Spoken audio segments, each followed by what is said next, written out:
আসসালামু আলাইকুম দর্শক, শুভেচ্ছা নিন। লন্ডন থেকে শুভেচ্ছা জানাচ্ছি কাজী হেমায়েতুদ্দিন মিশন এবং সাম্প্রতিক বাংলাদেশের ঘটে যাওয়া রাজনৈতিক বিভিন্ন ঘটনাবলী বিশ্লেষণে আমার সঙ্গে আছেন আমার খুবই পছন্দের একজন মানুষ। ভারত বাংলাদেশের মূলধারার সংবাদ মাধ্যমগুলি, সোশ্যাল মিডিয়া, সর্বত্র একটা গুঞ্জন বা জল্পনা বা খবর এখন খুব প্রবলভাবে দাপিয়ে বেড়াচ্ছে। খবরটি হলো বিতাড়িত প্রধানমন্ত্রী আগামী 6 মাসের মধ্যে, মানে June, July, August, September, October, November, তো অক্টোবর নভেম্বর মাসের মধ্যে তিনি দেশে ফিরছেন। এই সংবাদে কেউ খুশি, কেউ ভীত, কেউ খুব আনন্দিত, কেউ ভীষণ চিন্তিত। আর এই খুশি, ভয়, আনন্দ, দুশ্চিন্তা একটা কথা বুঝিয়ে দিচ্ছে, শেখ হাসিনার এই দেশে ফেরার খবর স্রেফ জল্পনা নয়, স্রেফ ভিত্তিহীন কোনো গুজব কোনো দিক থেকে বাইরে ছড়িয়ে দেওয়া হয়নি। এমনটা ঘটার যথেষ্ট সম্ভাবনা আছে, অর্থাৎ তার দেশে ফেরার সম্ভাবনা প্রবল। রাজনীতিতে কোনো কিছু হঠাৎ ঘটে না, সব কিছুর মধ্যে একটা প্রক্রিয়া থাকে। যে প্রক্রিয়া সবসময় সাদা চোখে দেখা যায় না। দেখা যায় না মানে যে তার কোনো অস্তিত্ব নয় তা কিন্তু নয়। 2024-এর 4 আগস্ট রাতেও শেখ হাসিনা জানতেন না যে পরদিন 5 আগস্ট তাকে প্রাণ বাঁচাতে ভারতে আশ্রয় নিতে হবে। এটা শুধু তিনি যে ভাবেননি তা নয়, বাংলাদেশের কয়টা মানুষ জানতো সে ঘটনা, যে 5 তারিখ দুপুর শেষ হওয়ার আগেই তাকে চলে আসতে হবে। খুব কম সংখ্যক মানুষ যারা হাসিনার পতন ঘটাবার ষড়যন্ত্রে যুক্ত ছিল, কেবল তারাই জানতো, মানে সেনাবাহিনীর এবং যে দেশি বিদেশি রাষ্ট্রদূতরা, দেশি বিদেশি রাজনীতিবিদরা, তারা জানতেন। বাংলাদেশের বর্তমান রাজনীতিতে তাই এই মুহূর্তে শেখ হাসিনার দেশে ফেরার সম্ভাবনা সবচেয়ে আলোচিত প্রসঙ্গ এবং প্রশ্ন বটে, যে শেখ হাসিনা ফিরছেন। তিনি কি সত্যিই ফিরছেন? একসময় যাকে মনে করা হয়েছিল রাজনৈতিকভাবে শেষ, নির্বাসিত, বিচ্ছিন্ন, আজ তাকে ঘিরে আবার কেন এত আলোচনা? কেন ভারতীয় মিডিয়ায় তার ফিরে আসা নিয়ে ধারাবাহিক বার্তা দেওয়া শুরু হয়েছে? আনন্দবাজার, হিন্দু, সমস্ত কাগজে। কেন বিএনপি সরকারের তথ্য ও সম্প্রচার বিষয়ক উপদেষ্টা জাহেদুর রহমান 2 দিন আগেও বলেছেন দেশে ফিরলে শেখ হাসিনা পুনর্বিচারের সুযোগ পাবেন, সুবিচার পাবেন? কেন বললেন এ কথাটা? এটা যদি বড় কোনো ইঙ্গিত বলে কেউ মনে না করেন, কারোর যদি সেরকম মনে না হয়, তাহলে বলতেই হয় যে তিনি রাজনীতির ভাষা বোঝেন না। শুধু জাহেদুর রহমান নন, জুলাই আন্দোলনের ছাত্র নেতারা, আর তারা বলছেন পতিত ফ্যাসিস্টকে ফেরাবার একটি ষড়যন্ত্র চলছে। তো হঠাৎ এসব কথা কেন উঠছে? মাহফুজ আলম কেন তার ফেসবুক পোস্টে এরকম কথা লিখলেন?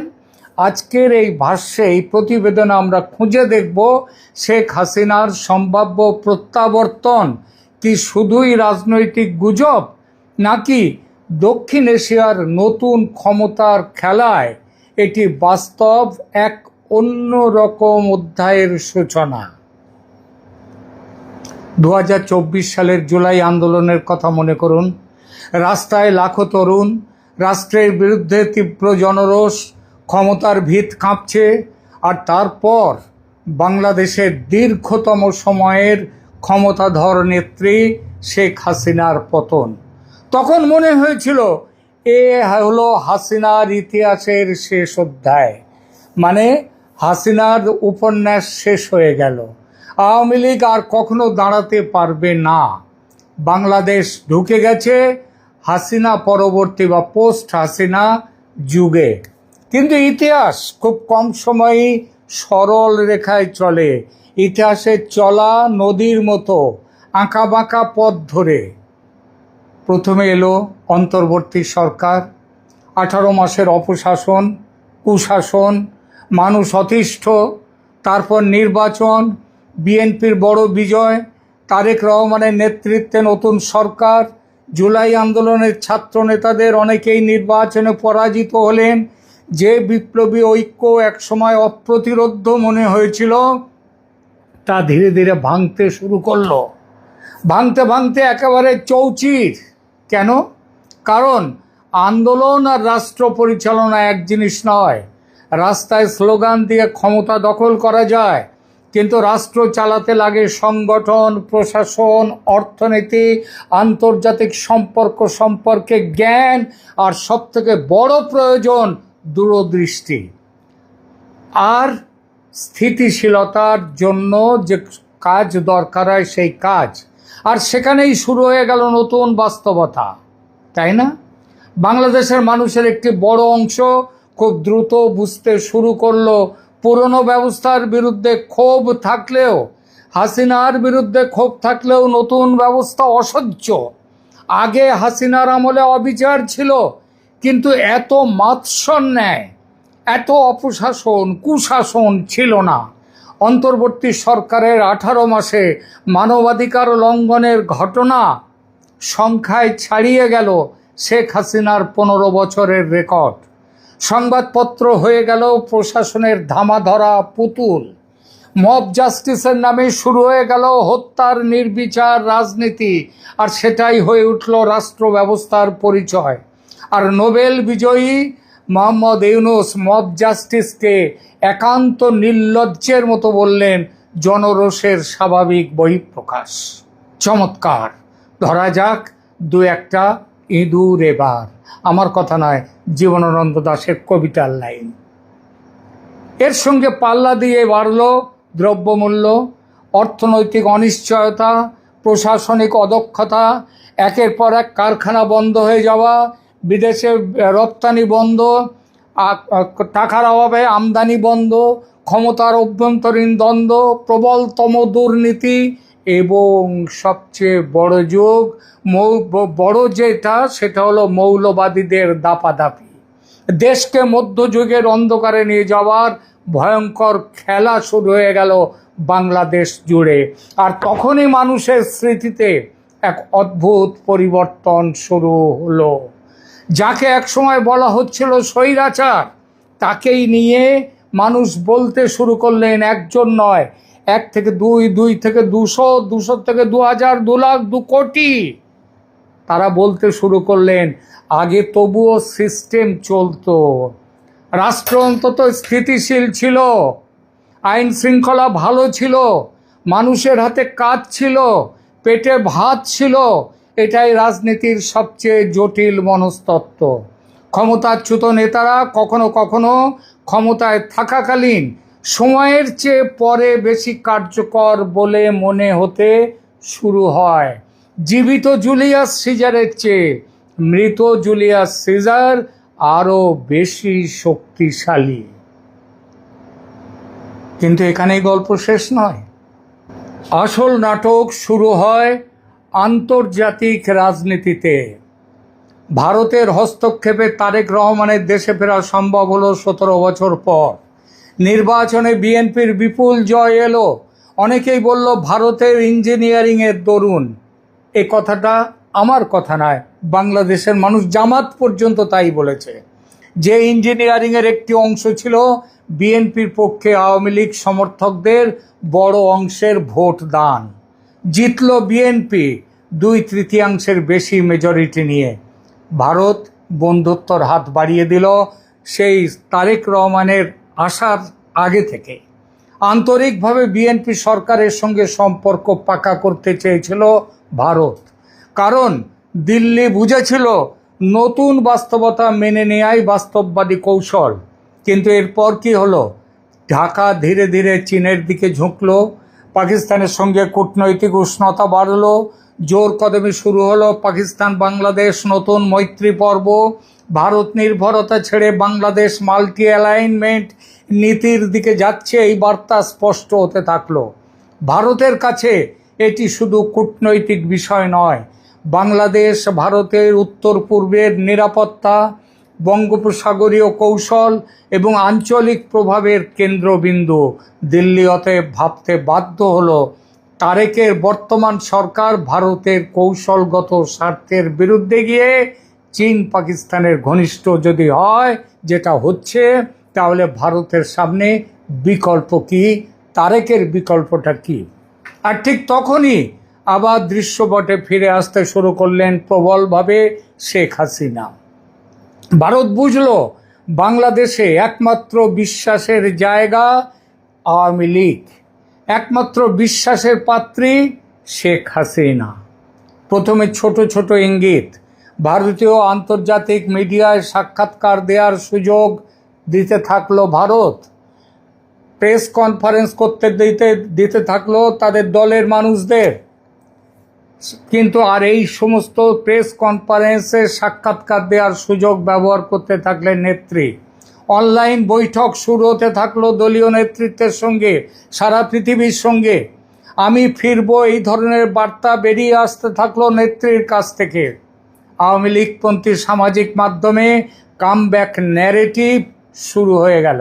বোঝাই যাচ্ছিল বিএনপি সরকারের হাসিনাকে ফেরত দেওয়ার দাবিকে ভারত তো গুরুত্ব দিচ্ছেই না, বরং শেখ হাসিনার পাশে দাঁড়িয়ে ভারত তাকে কামব্যাকের লড়াইয়ে হাতে হাতিয়ার তুলে দিচ্ছে।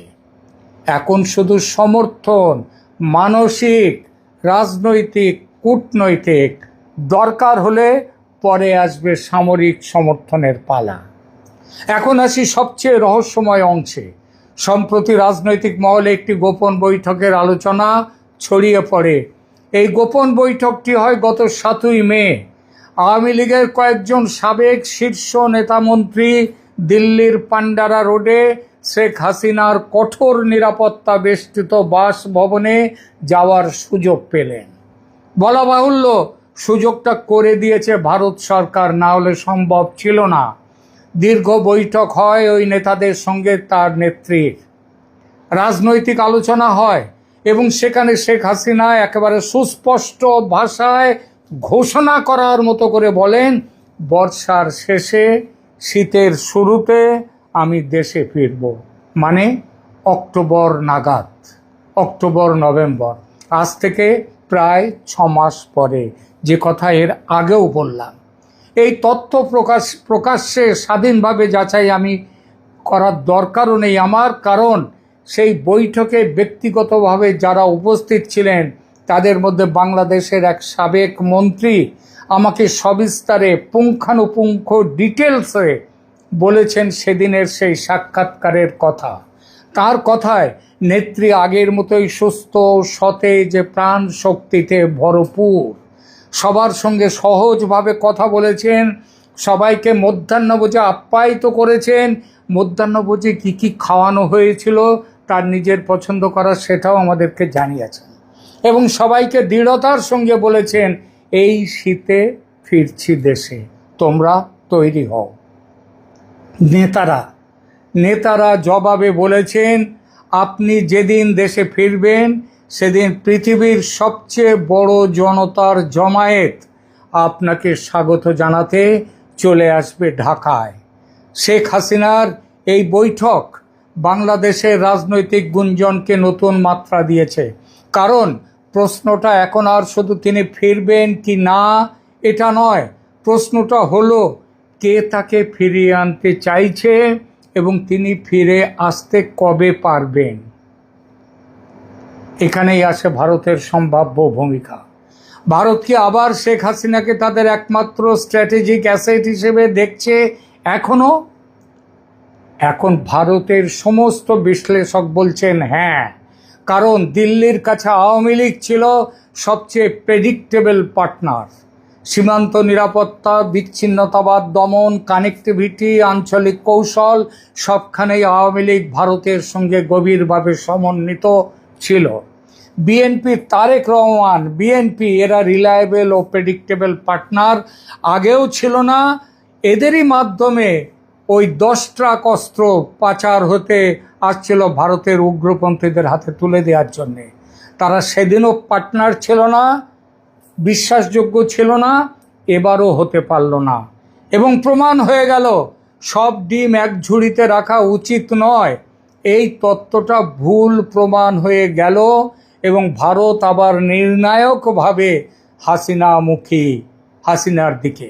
সুতরাং ভারতের দৃষ্টিতে শেখ হাসিনার প্রত্যাবর্তন মানে শুধু একজন নেত্রীর প্রত্যাবর্তন নয়, বরং বাংলাদেশের রাজনৈতিক দিক নির্দেশ আবার প্রভাবিত করার দিন আসছে।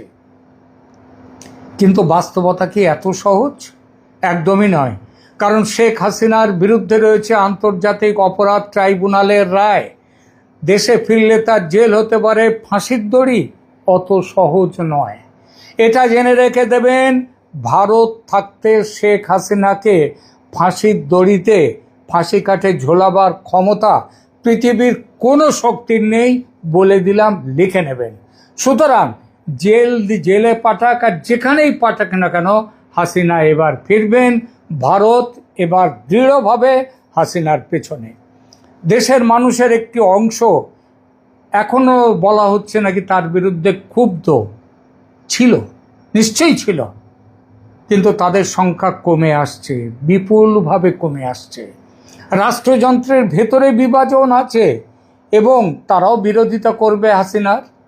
এবং সবার উপরে আঙ্কেল স্যাম আমেরিকা, ট্রাম্প সাহেবের চীন দৌত্য ব্যর্থ হয়ে গেছে, পাকিস্তানের কাছ থেকে পাওয়ার কিছু নেই এখন, ফলে আমেরিকার ভারতমুখী হওয়া ছাড়া সামনে কোনো পথ নেই।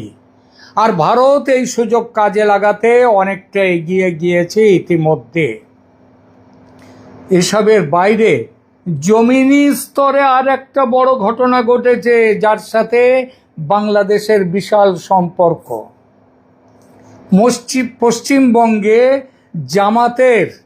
জামাতের স্নেহধন্য, জামাতের প্রেমীমত্ত মমতা জমানার পতন ঘটেছে এবং বিজেপি এসেছে ক্ষমতায়। বাংলাদেশের ব্যাপারে একটা চরম সিদ্ধান্ত নেওয়ার পথে বড় বাধা ছিল মমতা বন্দ্যোপাধ্যায়। সেই বাধা এখন দূর হয়েছে। মমতা এখন ইঁদুরের গর্তে ঢুকে গেছে।